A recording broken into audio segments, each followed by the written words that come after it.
Imagine you've just come home from a great dinner with friends. No drama, plenty of laughter, yet the moment you walk through the door, you feel like you've been hit by a truck. Your body feels heavy, your mind is foggy, and if one more person asks you a question, you might just scream. And the worst part is, you feel guilty. Because these are people you love, people you care about, people you enjoyed being with. Many people think this means they are antisocial, or rude, or depressed, or broken in some way. So you start asking yourself a question that many people never say out loud. If I love these people, why do I feel so exhausted after being with them? If that sounds even remotely familiar, you are definitely not alone. And that's the big paradox we're going to unpack. So, what is this feeling of being peopled out? Let's put a name to it because, it's so much more than just being tired. It's a very specific kind of exhaustion that has its own name and its own set of symptoms. Psychology calls it an introversion hangover. But the term people are starting to use is social battery drain, and it's pretty much what it sounds like. It's when your psychological energy just gets zapped during social interactions. If you feel drained faster than others, you might be a supersensor. About 15 to 20% of the population has what's called sensory processing sensitivity, SPS. Think of it like this. Most people experience a party in 720p resolution. They see the big things, who's talking, who's laughing. But a person with high SPS experiences that same party in 8K resolution. Your brain is recording every subtle shift in tone, every micro-expression of tension, and even the hum of the air conditioner in the background. For some people, socializing is not just talking and listening. It is observing, it is analyzing, it is feeling, it is adjusting, it is managing emotions, it is reading the room, it is filtering thoughts, it is predicting reactions. While an extrovert goes to a party and gains a rush of dopamine from the loud external stimuli, you are doing something entirely different. You are not just hearing words, you are subconsciously analyzing micro-expressions. You are feeling the hidden tensions in the room. You are absorbing the unspoken anxieties of the people sitting next to you. You are carrying a psychological weight that the extrovert cannot even see. That drain feeling is not a character flaw. It's not a sign you're antisocial or there's something wrong with you. It is neurological fatigue. Your system isn't broken. It's just been working incredibly hard. It's a biological fact, not some kind of personal weakness. One of the biggest energy leaks is what psychologists call masking. This is the constant effort to appear neurotypical or on, nodding when you're drifting away, forcing enthusiasm, or softening your opinions to maintain harmony. You might also be performing what psychologists call invisible labor.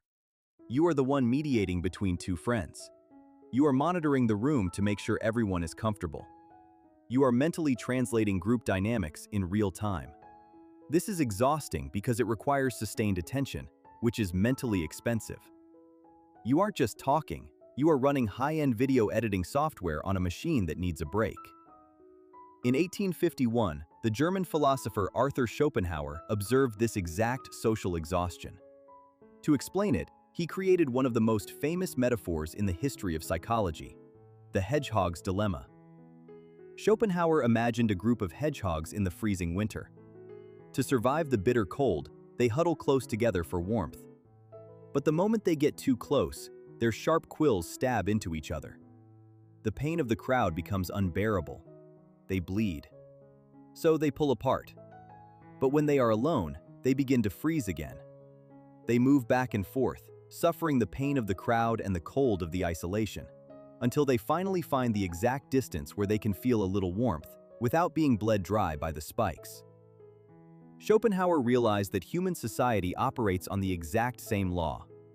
We crave connection, but the friction of the crowd drains our blood. Finding your peace is about finding your perfect distance. The absolute first step to managing this energy is just learning to recognize when your social battery is getting low, because your body gives you clues long before you hit that wall.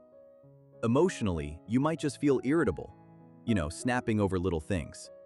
But here's the big one. That secret feeling of pure relief when social plans get canceled. You know what I'm talking about. That's not you being a bad friend. That's your nervous system literally screaming that it needs a break. And physically, this stuff is real. It's not just in your head. Social fatigue very often shows up as tension headaches, or that classic tightness right in your neck and shoulders. It's like your body is keeping score of every little interaction. And finally, just watch what you do. Are your answers getting shorter? Just one-word replies.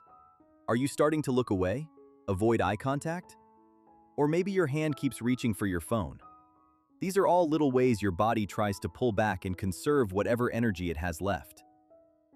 So, how do you manage your battery?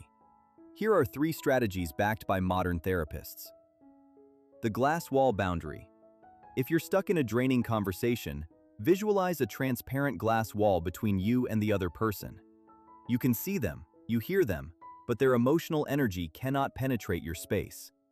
When they vent, you observe rather than absorb. Use lines like, "I hear how frustrating that is for you," and then stop. You don't have to fix it, you just have to witness it from behind the glass. 2. The social buffer zone. Never snap directly from a high-intensity social event into your house. Build a 10 to 15-minute transition break. Sit in your car in silence, take a walk around the block, or stare at a wall. This allows your nervous system to downshift before you face your family or roommates. Meeting that quiet time, that silence. It's not antisocial, it's not weird, it's restoration. It's literally how your brain resets and repairs itself. The soft no. Stop over-explaining your absence. A simple, "Thank you so much for the invite. I don't have the capacity this week, but I'd love to see you soon," is enough. Differentiate between preference, "I don't want to go," and capacity, "I physically don't have the juice." The next time you leave a social event and feel completely drained, do not judge yourself. Ask yourself, was I tired because I was with people? Or was I tired because my mind never stopped working the entire time? That question can change how you see your personality, your energy, your boundaries, and even your life. You are not broken because you are tired. You are tired because you are paying attention to everything. Because once you understand your social battery, you stop feeling guilty for protecting your peace. And you finally stop apologizing for needing to be alone to feel like yourself again. Before we end this, there is something very important we need to talk about. Earlier, we talked about why socializing can feel so exhausting. How some people don't just talk and listen, they observe, they analyze, they read the room, they feel everyone's emotions, they adjust themselves constantly. And that is why, when they finally get home, they feel mentally and emotionally drained. But for many people, the exhaustion doesn't end when the social event ends. The body comes home, but the mind doesn't. Hours later, maybe when you are lying in bed, or sitting quietly, or trying to focus on something else, the conversations start playing again. You remember something you said, something someone else said, a look, a pause, a tone. And suddenly, you are back in that moment again, replaying it, reanalyzing it, rewriting what you should have said, wondering what they meant, wondering how they see you now. So even though the conversation ended hours ago, your brain is still in the room. This is one of the hidden reasons why socializing is so exhausting for deep thinkers and sensitive people. It's not just the conversation itself, it's the replay afterward. It's the mental movie that keeps playing long after everyone else has moved on. And the strange part is, you don't even want to think about it anymore. But your mind keeps going back. Like it's trying to solve something, fix something, understand something. And most people think this means they are overthinking too much, or that something is wrong with them.